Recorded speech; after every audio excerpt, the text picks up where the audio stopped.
Welcome back, everyone, to another episode of Profluence Sports. Kicking off 2026 with a bang. I have Dov here and Michael. We're going to be talking about Padel, sportainment, and no strings. So, fellas, appreciate you joining. Dov, great to have you here. And, how are you guys doing today? What's the word over, I know, Mike, you're in the U.S., but in London, how's it coming along in the winter months so far? Yeah, pretty cold, but warm here inside, so we're okay. I love it. That's it's a good thing you can play paddle indoors and outdoors. Yeah. Amen. And then in Florida, they keep it all in Miami. They hide it from us here in Tampa. So we're going to change that over time. But anyway, Dov, as we roll in today, I think a great place to start. Tell us a little bit about your background, what you've done in the sportainment space. You've built a lot of cool things. You've been a leader in it.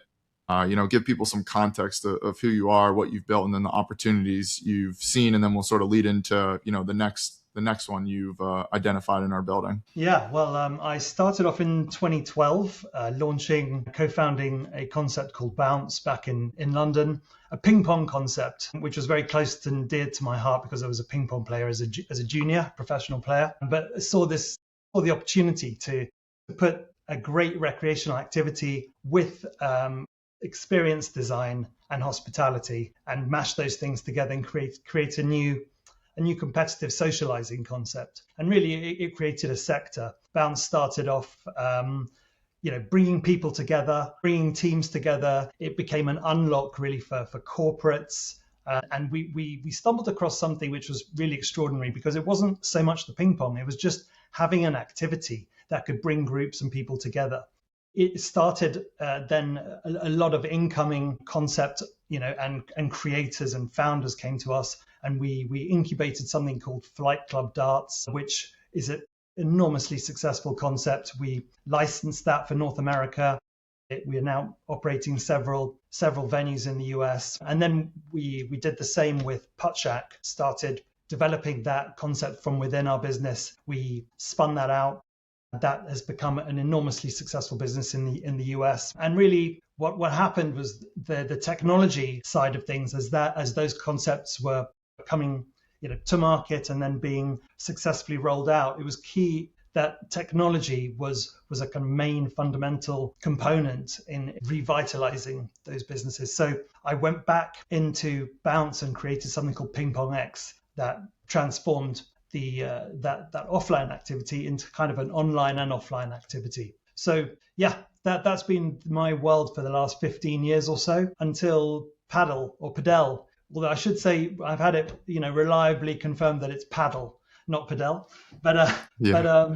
So a very long time childhood friend of mine, Charlie Myers, who has an illustrious career in hospitality and as an entrepreneur, saw the opportunity in Padel, came to me and said, I think there's something that we can do here. It's been 18 months of developing really, what I think is an extraordinary concept of bringing technology to unlock a lot of the kind of social dynamics that we see in entertainment, or competitive socializing, as we call it in the UK, and how to really use experience design and those kind of social mechanics to create a scalable product. And that's where we're at now. And that's where Michael comes in too. I love it. Well, appreciate you teeing it up there for me. I'm excited to dive deeper on that. And I don't know, so the Padel paddle, just real quick on it, I've had a lot of conversations around this as well. The main thing jamming it up is there's platform tennis, which, they often just shorten to paddle in the US. I actually played it when I was back home in Pittsburgh for Christmas. First time I played, incredible, fun sport as well. Very similar to, the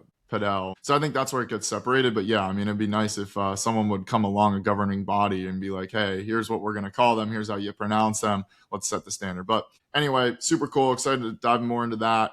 Mike, know we've had conversations with you on the Profluence world before, but, tee everyone else up again with what you're doing at Lucra and then how it meshes together with no strings and what Dov's doing on the paddle side. Totally. Thanks for having me, Andrew. Dov, always good to see you. We've had some fun paddle matches together in London. I'm hoping to do some on the no strings court sometime soon. I'm Michael Matting. I'm not going to game one day. Hey, you're pretty good, man. You're pretty good. I'm Michael Matting. I helped start Lucra about 5-6 years ago. Currently our chief operating officer. In short, what Lucra tries to do is we try to digitize friendly competition. Our view is there's hundreds of millions of Americans, billions of people globally that compete on things every day. and they compete on common activities. They're playing paddle, they're racing, they're playing chess. And basically, a lot of this behavior happens offline. And a lot of the places and platforms where this competition exists, they don't benefit at all from this competition. And so basically what Lucra does is we try to bring that behavior online, run it through the platforms that we work with to provide value back to the end users and also, the B2B partners that we work with. In short, we kind of have two product offerings. We allow our partners broadly in hospitality, entertainment, recreational sports, and fitness to host tournaments and attach pricing to those tournaments. And they could be within a specific venue, they could be across multiple venues. And then we also allow the ability for users to self-organize and just create competitions amongst themselves in small groups, large groups, etc. And so when I think about what Dov is building, one, I love paddle, and it's super cool to just be a part of something that I'm passionate about. But two, what he's really done is he's taken an otherwise ordinary activity and really infused it pretty beautifully with a piece of incredible technology. I think he's seen, rightly so, over the market in the last, really 10, 20 years, how technology can enhance recreational activities and how technology can't detract from them, but actually create connectivity between customers, unlock new formats, unlock pricing, unlock payouts, and really try to solve a lot of the problems that I think broadly hospitality and entertainment brands suffer from, which is low visitation rates. It's a lack of customer data and not really understanding who the guests are that's walking in through their doors. And so by using technology to, basically create a new experience where people want to come back to it, where you're able to capture their data and you can retarget and you can market them, I think, it's one of the most unique applications of kind of tech-enabled experiences that I've seen in the market. And, we partner with dozens of folks across the space. So I'm super excited for it to launch, hopefully sometime soon. Yeah, and how was real quick, how was I know you guys said you've played some matches in London together. When did the light bulb click of, hey, there's something deeper to do here of combining on a partnership lens? Dov is like the girl that I always wanted to date. I actually first reached out to him when I knew he worked at Bounce. I actually went on a date with my wife at Bounce. Sometime early on in my time in London. I've been there about 2 years.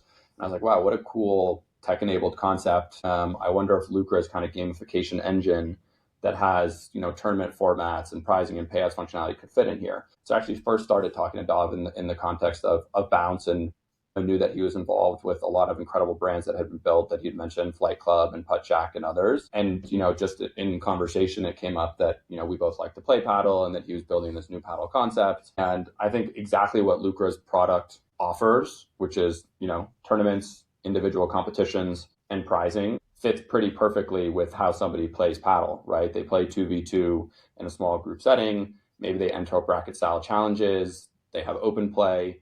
But right now, any of the pricing that happens associated with it is very offline. It's not trackable. It's, not really redeemable. And so the idea is, because he's building such a tech-enabled, full stack solution from on-court to mobile, et cetera, injecting pricing into that experience is just very natural and very easy. And so, he's probably one of the best partners we work with, just because, he has such an integrated experience that he's offering. That's awesome. Yeah, that's cool.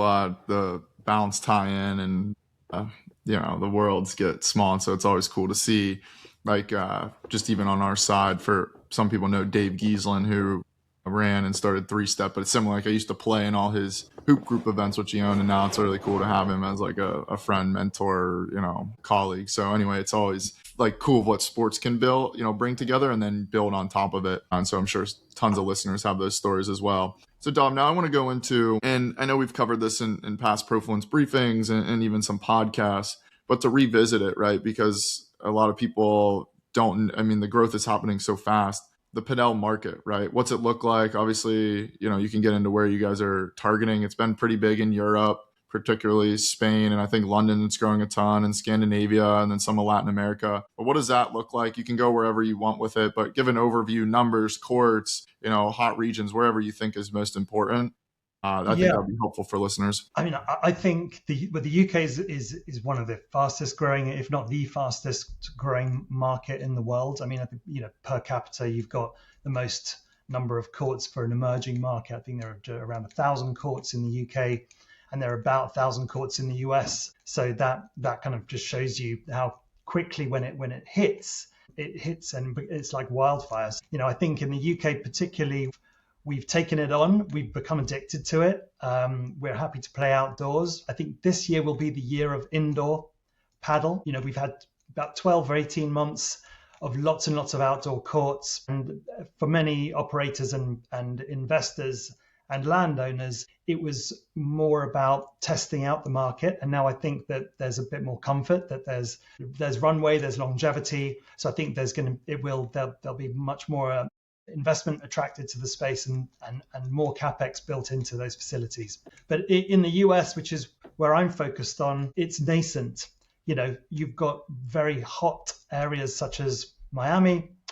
Texas is a really big growth market at the moment, and then you've got pockets around Chicago and Boston. But really, it's been doubling year on year. So about 1,000 courts, maybe just slightly over at the end of last year, and maybe double that again at the end of this year. Ultimately, what we see is that, I think, as Michael pointed out, there's a lot of commoditization. Ultimately, when you're on that court, it's great. It's a real premium place to be, but it's a commodity. So we've always been looking at ways in which we can unlock that commodity and bring something new to the party, and that has come through the technology side of things. So yeah, I think there's a huge number of operators as well. And I think there's, a limited amount of these kind of the warehouses. Real estate has become a problem, even in the US, where you've got, there's such a huge amount of land, and there is still a lack of that real estate product where you need very high ceilings for the lob, which is probably the most important shot. And that's also why we've looked at ways in which we can solve that from a scalability perspective. And our approach is to take land leases and to build our own infrastructure. So we're spending more on the capex, we're paying less on the rent, but we see much more scale that way. So we're hoping to be part of that growth phase. And I was just going to give a little bit of like market sizing for folks. Yeah.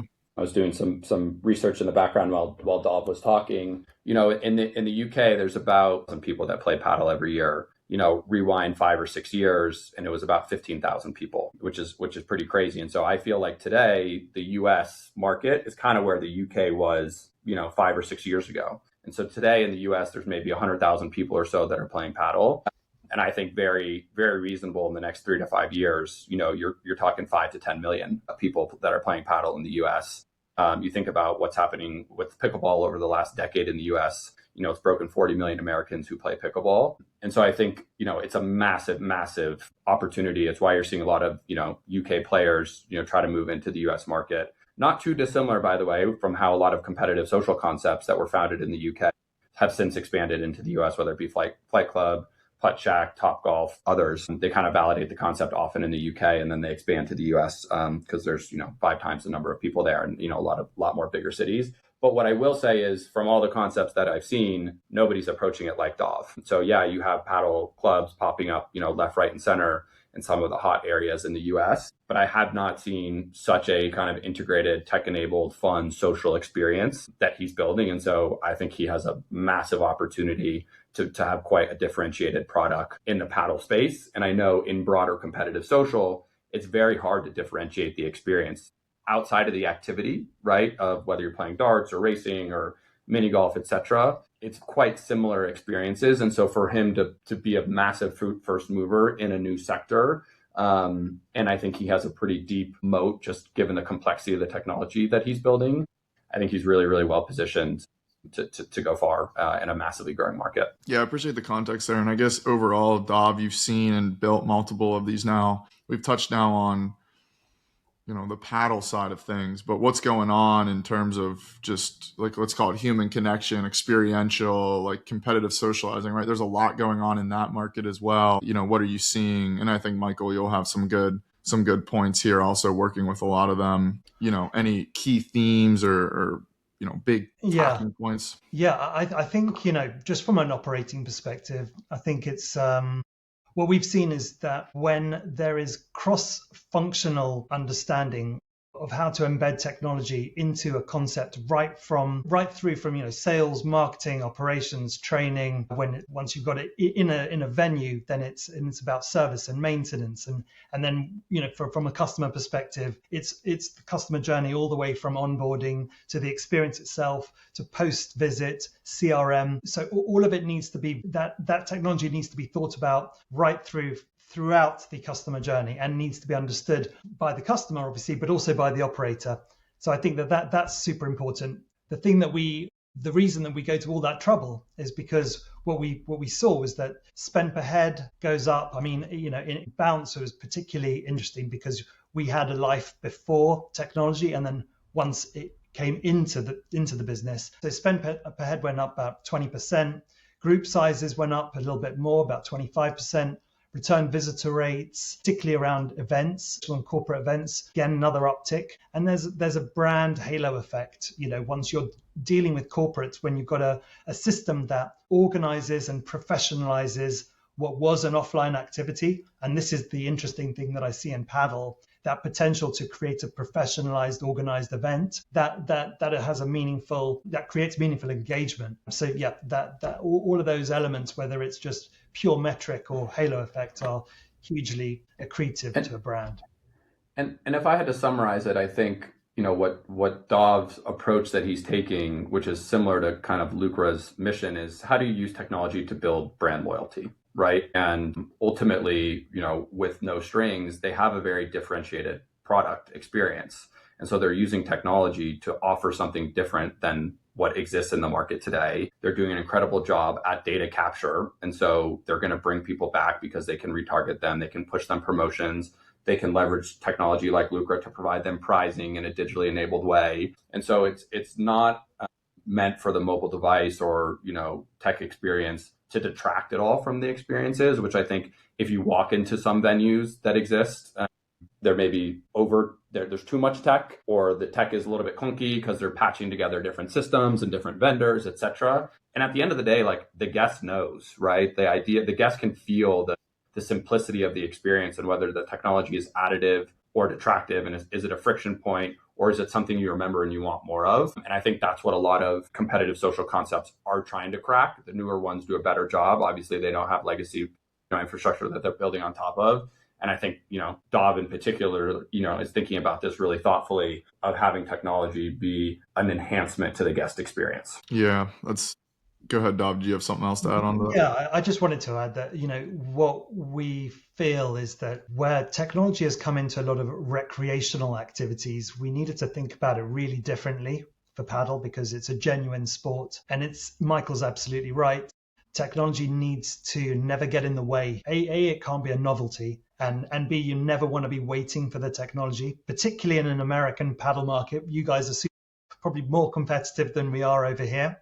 And I've been in some very heated matches over in Miami with Charlie, my business partner. So it's very, very clear to us that the latency around the technology needs to be minute. And when you're ready to go, when you're ready to serve, the system needs to be absolutely ready. You can never be waiting for it. And in a similar way, when we built the ping pong technology, we got all excited about what we could do. And we went over the top all at the very beginning by making it too tech heavy. And actually, what we realized was that people just wanted to play ping pong. So we really stripped it back and made it super slick, super frictionless. And all it did was tell you what the score was, who's serving, and did it quickly. And a lot of those learnings, which were pretty tough when you've been working on something for 2-3 years and you think you've cracked it, but we had to listen to the customer. The customer is always right, and we got it right in the end. And now hopefully those learnings have now been baked in to when we launched the business. And I would just say, in this digital era, like, people, especially younger people, have short attention spans. And, one of the things that I believe is pretty cool about what Dov is doing is, giving optionality to the consumer, letting them pick formats and lengths that they're interested in and group sizes that they're interested in. And so they can co-create the experience. And so Dov is basically giving customers a set of tools where they can pick the adventure for you if you kind of want to show up and play, to Dov's point. But if you want to have a little bit more agency into the experience that you're creating, he basically has a toolbox that you can play in, or sandbox that you can play in, which is super, super cool and not something that you see very often in a competitive social. You're typically told what you're doing when you walk into one of these concepts, but you can't really design your own experience, which I think Dov is enabling in a very unique way. Yeah, it's helpful context. And Dov, you might have someone else there, but I just want to go, as you've looked into the space, right? We're talking about the competitive socializing. We've talked about the paddle a little bit. What else is out there? What have people built? Like I mentioned earlier in the podcast, basically no courts in Tampa right now where I am. I only think there's a few even in Pittsburgh where I grew up. What else is being built? What are you seeing in the space? How are you guys differentiating? Just because as it gets hotter, very similar to pickleball in the early days, are seeing more people try to jump in the space. How are you guys making sure outside of your backgrounds and these partnerships that you guys are standing out? I think from a pretty basic answer that I would give is just price compression. I think there's been pretty high prices in the US, which was very attractive as an operator from the beginning. But we very much realized that as there's a proliferation of courts, there's going to be compression in price, and there'll be pressure on P&Ls, and making sure that you can operate within the right parameters at the right price point is going to be really important as this sector grows and as the industry explodes, which it will. So that again is another reason to try and find a way in which you can differentiate. Some have done it by adding really amazing wellness to their offer. I think the premium brands out there are going to do brilliantly.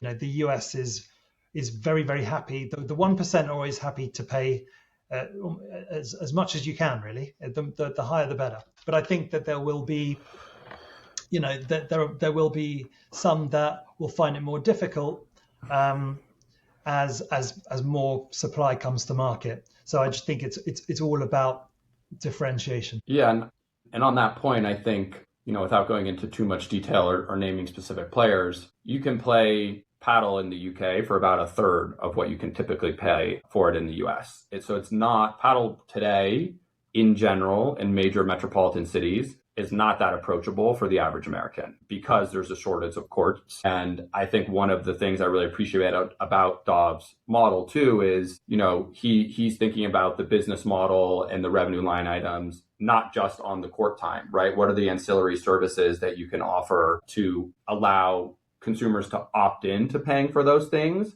but make the court time approachable so that you can grow from 100,000 people in the US playing it to 5 million or 50 million. Like pickleball, for example, is much, much cheaper in the US because there's an abundance of courts. And so I think you'll see that trend hopefully come to fruition over the coming years with paddle, because folks like Dov are saying, okay, how do I get more Americans in the door and make this more approachable for the average person in a city or a suburban area? And then what are the additional ways that I can make revenue once I have them in the door? And that's kind of the competitive social model being applied to paddle. Yeah, I think the other element is that people want to play paddle 2-3 times a week. Most competitive socializing concepts will be falling over themselves to get guests in the door 4 to 5 times a year. So, 1, 2, 3, 4 times a week those are insane numbers. So the product needs to be affordable if anyone's going to be able to play that many times, and that and that brings you on to that kind of the ability to organize a game sometimes kills the frequency. And that's one other element that we've been looking at. How can I just go and turn up and have a great couple of hours of paddle? And we've learned a lot from pickleball. Pickleball have smashed this. They've done it. They're brilliant job of just being able to turn up and just play, know that you're going to be matched up and have a great couple of hours. We're trying to do that for paddle too. The rating, we just had Steve Kuhn on the podcast that built MLP, Major League Pickleball, and he was talking a lot about that, of how do you match up the rating system. So it's cool to see you guys you're not relying even on a third party. You can do that internal. Now, I guess as we sort of roll to the end of this podcast, where are you guys at now? Where's No Strings?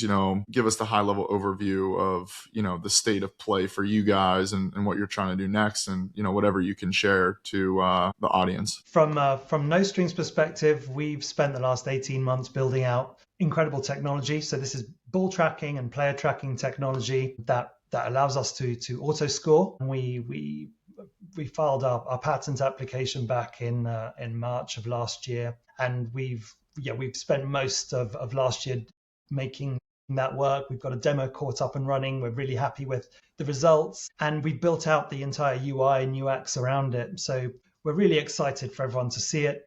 But it's not just the auto scoring, it's what we can do with it, as we've talked about on this podcast. So whether it's opening up, networking those courts and then being able to offer really fantastic events and group formats, ownable formats, what we can do to put data in the hands of coaches as well. So taking all that player data and so that people can understand where they're at, what they need to do to improve, and have actionable, fun ways in which they can engage with their own player development. So that's been a big part of it.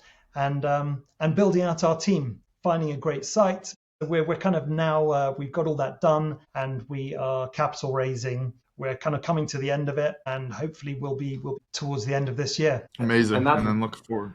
Go ahead, Mike. Yeah, I was just saying that's one of the things that I love about what Dov has built is, Lucra basically is trying to gamify data. And, when you think about playing paddle, it's usually just a 2v2 activity and the competition just exists on that court. But because Dov has really interesting data tracking technology, you can all of a sudden create competitions court by court, venue by venue, over longer durations of time in terms of, who has the most aces, who has the most winners, who has the, most points won, most games won, most sets won. And all of a sudden, Lucra can help create digital competitions across all of these courts and venues in a way that doesn't exist without the technology. And so it's super cool that, Dov is so focused on the data side of what his technology can enable, because I think that will create a connective tissue that doesn't otherwise exist,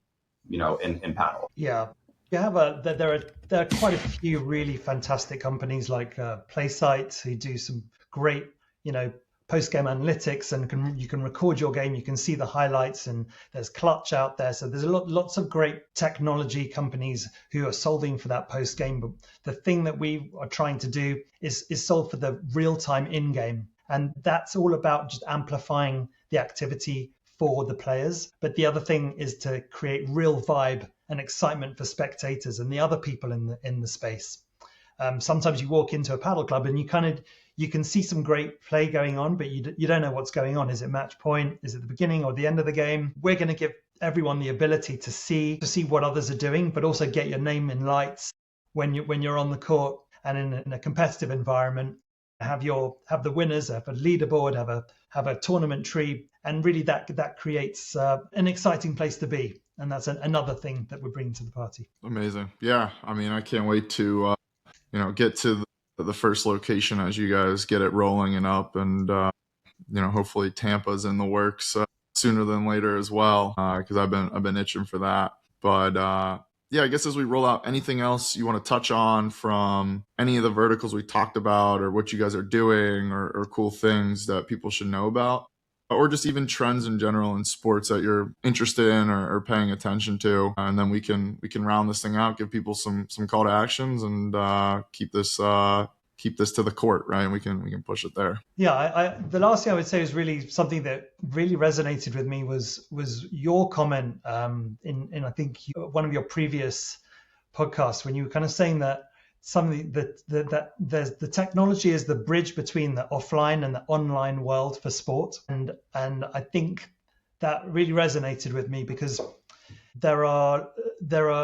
it takes quite a lot of understanding to kind of take technology and blend it into something where it doesn't naturally fit. It hasn't been there for a long time, whether it's ping pong, whether it's darts in the way that Flight Club have done it, or mini golf even. It's mini golf worked really, really well for many, many years. But when technology came in, we suddenly changed it up again, and it democratized it. So if you're not very good, you could still win points. And so I think that there's a really interesting way in which technology can be used, but it isn't so easy. It isn't as easy as, let's just build this thing and it'll just work. There's quite a lot of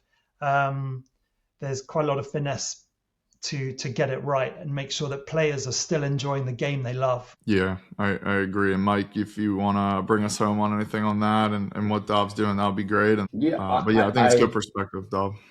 I would say Lucra's operating model is to try to bring offline behavior online, right? And so use technology to digitize friendly competition, to capture experiences, to make them more fun. And we like to partner with places, that have, strong tech teams that have data that want to add, more gamification, more competition, because they view that as a conduit to increase brand loyalty and ultimately increase in customer lifetime value. And I think Dov is taking, one of the best approaches I've seen in the industry to doing so. Incredible. So Dov, where can, as we round this out, where can people learn more, socials, you personally, where's the best place to stay informed, get info, whatever it is, outreach, inquiries? Yeah, I think probably via LinkedIn. We've been in stealth mode for quite some time. We're slowly coming out of that now. So I think there'll be quite a bit of press that comes out over the next couple of weeks. But if you want to get in touch, then hit me up on LinkedIn. Amazing. Easy enough. We'll this is obviously going out there to all the audios, YouTube. So great stuff. Appreciate you both. Dov, excited for what you're building. Mike, as always, pleasure. Glad to hear you're involved with this and helping enhance it, and excited to, we'll get out a post once you guys formally get everything up and running from the first one as well, hopefully sooner than later. So it's good.